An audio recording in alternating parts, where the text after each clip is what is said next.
اعوذ باللہ من الشیطان الرجیم، بسم اللہ الرحمن الرحیم۔ السلام علیکم ورحمۃ اللہ وبرکاتہ۔ آپ کا ہوسٹ اینڈ دوست ڈاکٹر محمد طیب آپ کی خدمت میں حاضر ہے۔ آج ہم بات کریں گے پلپوٹیشن میتھڈ ڈیورنگ پریگننسی، ٹٹول کر محسوس کرنے کا طریقہ۔ مذکورہ طریقے کے مطابق ٹٹول کر بہت سی باتیں معلوم کی جاتی ہیں۔ اس طریقے کے چند مقاصد میں سے چند مندرجہ ذیل ہیں: حمل کے دورانیے کا اندازہ، فٹس کا ٹٹولنا، پیلوک کا ٹٹولنا، اطراف کو ٹٹولنا۔ مذکورہ حصوں کو ٹٹول کر مختلف باتوں کا علم حاصل کیا جاتا ہے۔ اس عمل کے لیے چند باتوں کا خیال رکھیں۔ پلپیشن کے عمل کے وقت اپنے ہاتھ کسی جراثیم کو صابن سے دھو لیں۔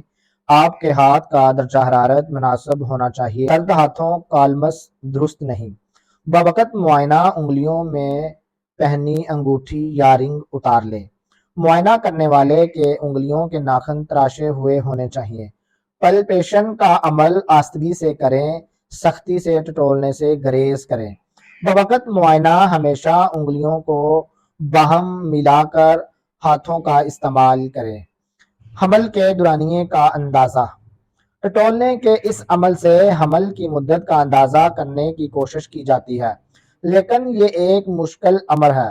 اس میں جنین کی جسامت اور ایمنیاٹک فلوئڈ کی مقدار مشکل پیش کرتی ہے۔ سمفیسس پیوبک سے فنڈس تک درست پیمائش کر کے حمل کی مدت کا اندازہ کیا جاتا ہے۔ اس سے ایک سے زائد حمل کا بھی علم ہو جاتا ہے اور اس سے بڑے سائز کی جنین کا بھی علم ہو جاتا ہے۔ ایسے بچے بہت کم دیکھنے میں آتے ہیں۔ فنڈس کو ٹٹولنا۔ اس پلپیشن کے عمل میں جو مختلف جگہوں کو ٹٹول کر معائنہ کیا جاتا ہے، اس میں ایک مقام رحم یا بالائی حصہ فنڈس بھی ہے۔ جب اس اندازے سے ٹٹولنے کا عمل کیا جاتا ہے تو فنڈس سے جنین کا ہیڈ یا بریچ کا احساس ہوتا ہے۔ اس طریقے سے ہم جنین کی پریزنٹیشن معلوم کرتے ہیں، یعنی یہ جائزہ لیتے ہیں کہ رحم میں بچے کی پوزیشن کیا ہے۔ یہ کام بھی ایک ماہر گائنیکالوجسٹ یا ماہر LHV کا ہے۔ فنڈل پلپیشن کے لیے حاملہ عورتوں کے پیٹ پر اطراف میں دونوں ہاتھ رکھے جاتے ہیں۔ ہاتھ کی انگلیوں کو ملا لیا جاتا ہے۔ انگلیوں کو فنڈس کے بالائی کنارے پر پھیرا جاتا ہے اور ہتھیلی کی طرف ہلکے دباؤ سے برچ یا ہیڈ کا علم ہو جاتا ہے، اور یہاں LHV اپنے تجربہ اور مہارت کی بنا پر پریزنٹیشن کا پتہ لگا لیتی ہے، کیونکہ سر کی ساخت گول ہوتی ہے اور چوتڑے کی ساخت مختلف ہوتی ہے۔ پیلوس کا ٹٹولنا۔ جس طرح دیگر مقامات کو ٹٹولا جاتا ہے، اسی طرح پیلوک کے مقام کو بھی ٹٹولا جاتا ہے۔ مختلف مقامات کو ٹٹولنے کے لیے ڈاکٹر اور مریض کو مخصوص اندازہ یا پوزیشن بتانا پڑتی ہے۔ اس کے لیے مریض کے گھٹنوں کو اوپر کی جانب اٹھایا جاتا ہے۔ اس عمل سے پیٹ کا تناؤ ختم ہو جاتا ہے۔ اس کے عضلات آرام کی حالت میں آ جاتے ہیں۔ ناف کے نیچے ڈاکٹر پیٹ کی طرف اپنی انگلیاں اور ہتھیلی رکھتی ہیں اور اس کی مدد سے پیٹ کو تھامتی ہیں۔ اس عمل میں ہاتھوں کا رخ نیچے کی جانب یعنی پیلوک کی طرف ہوتا ہے۔ اب دونوں ہاتھوں کو نیچے کے رخ سامنے سے انداز کی طرف لایا جاتا ہے۔ اس طرح کرنے سے جنین کا سر یعنی کہ ہیڈ کو گولائی محسوس کی جاتی ہے۔ بظاہر یہ کام آسان محسوس ہوتا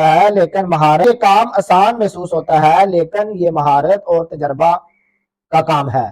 یہ کام ایک ماہر ڈاکٹر ہی کر سکتی ہے۔ ڈاکٹر صرف سر کو محسوس نہیں کرتی بلکہ اس کے رخ کا درست اندازہ بھی کر لیتی ہے۔ اس سے سر کے سائز کا بھی علم ہو جاتا ہے۔ اطراف کی طرف ٹٹولنا۔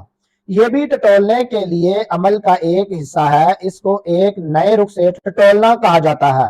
اس اطراف کے ٹٹولنے کی مدد سے جنین کی کمر کا اندازہ کیا جاتا ہے۔ اس عمل کے لیے ناف کے مقام کے قریب رحم کی دونوں اطراف میں دونوں ہاتھ کی مدد سے یہ عمل کیا جاتا ہے، اور ہاتھ کو آستگی سے حرکت دے کر اور معمولی دباؤ ڈال کر ڈاکٹر جنین کی کمر کا اندازہ کر لیتی ہیں، بلکہ ماہر ڈاکٹر یا LHV جنین کے سرے سے چوتڑے تک پورے حصے کا مشاہدہ کر لیتی ہے۔ اس طرح وہ جنین کے ہاتھ پاؤں ٹٹول لیتی ہے، لیکن تجربہ شرط ہے۔ آواز قلب سننا، تقریباً 20 ہفتے کے بعد بچے کے دل کی آواز سنی جا سکتی ہے، اور بچے کے دل کی آواز سننا اسکلیشن کہلاتا ہے۔